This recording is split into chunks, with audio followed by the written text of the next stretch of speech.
Eh bien bonjour les amis et bienvenue dans les chroniques du Sherpa. Nous voici maintenant en 2026 pour continuer de progresser pas à pas vers le sommet situé à 17 000 pieds armé de notre piolet et de notre masque à oxygène.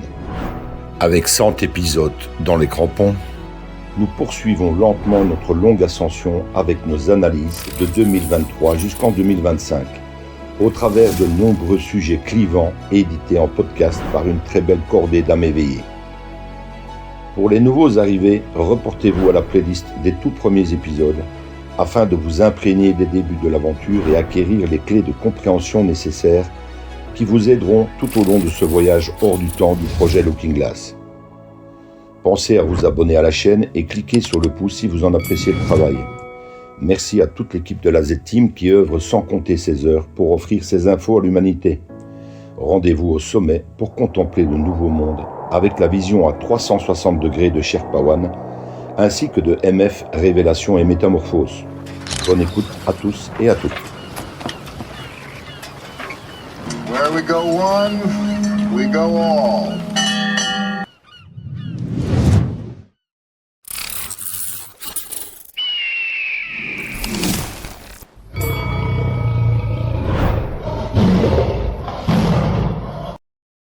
Analyse du 24 avril 2024 par Thierry Pirlot, Sherpa One.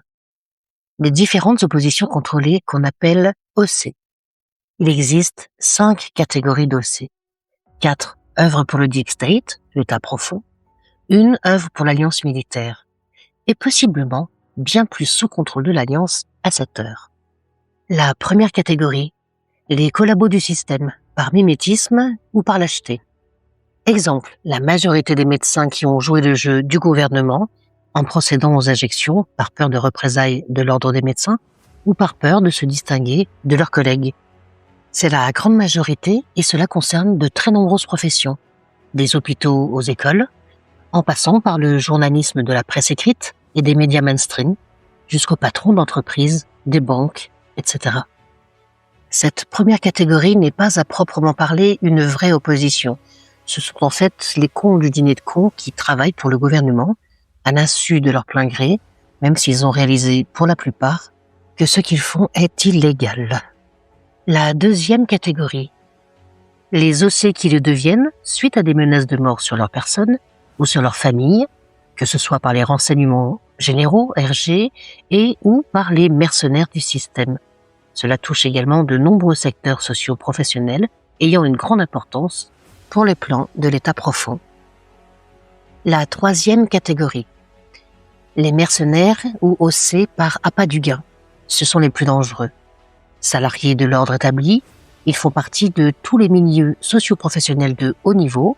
Ils ne sont pas sensibles aux menaces ni au chantage et sont donc grassement payés par le système. Et ils sont assez rares car le Deep State ne gaspille pas son argent, sauf quand cela est vraiment nécessaire à leurs objectifs. Néanmoins, l'État profond n'hésite pas à dépenser des sommes colossales dans les milieux médicaux, dans les médias mainstream et plus récemment pour les influenceurs sur les réseaux sociaux. La quatrième catégorie, les OC sous compromat ou chantage sexuel.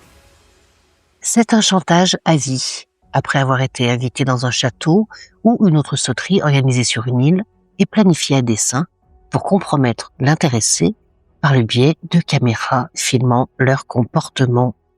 C'est la spécialité des francs-maçons et des agences de renseignement type CIA, Mossad, qui sous-traitent leurs opérations via des Epstein ou autres PDD. La cinquième catégorie, les OC contrôlés par l'Alliance militaire ou contrat de rédemption. Ce sont les OC récupérables qui travaillent initialement pour l'État profond et qui sont mis au service du plan de l'Alliance pour des travaux d'intérêt généraux. Cette catégorie ne concerne que des cas sans gravité morale et sans aucun lien avec le pédosatanisme. En effet, tous ceux qui ont touché aux enfants n'auront aucune clémence de la part de l'Alliance et sont ou seront exécutés après avoir été jugés par des tribunaux militaires d'exception.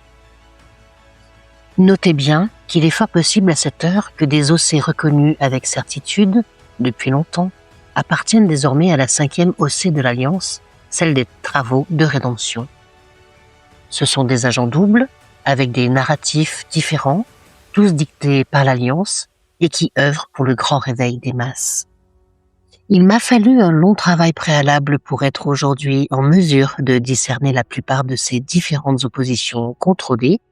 C'est pourquoi je vous engage vivement à la prudence concernant les personnes que vous suivez, car en marge de toutes ces OC, il y a aussi les opportunistes que j'appelle profiteurs de crise, qui demandent de l'argent pour bénéficier de leur service spécial abonné ou de leurs compétences suprasensorielles d'éveilleurs ou d'éveilleuses. À ce jour, j'estime à 90% le nombre d'opposants contrôlés ayant infiltré la résistance. Restez vigilants et prenez soin de vous. Where we go one, we go all. Où nous allons un, nous allons tous. Sharpa One.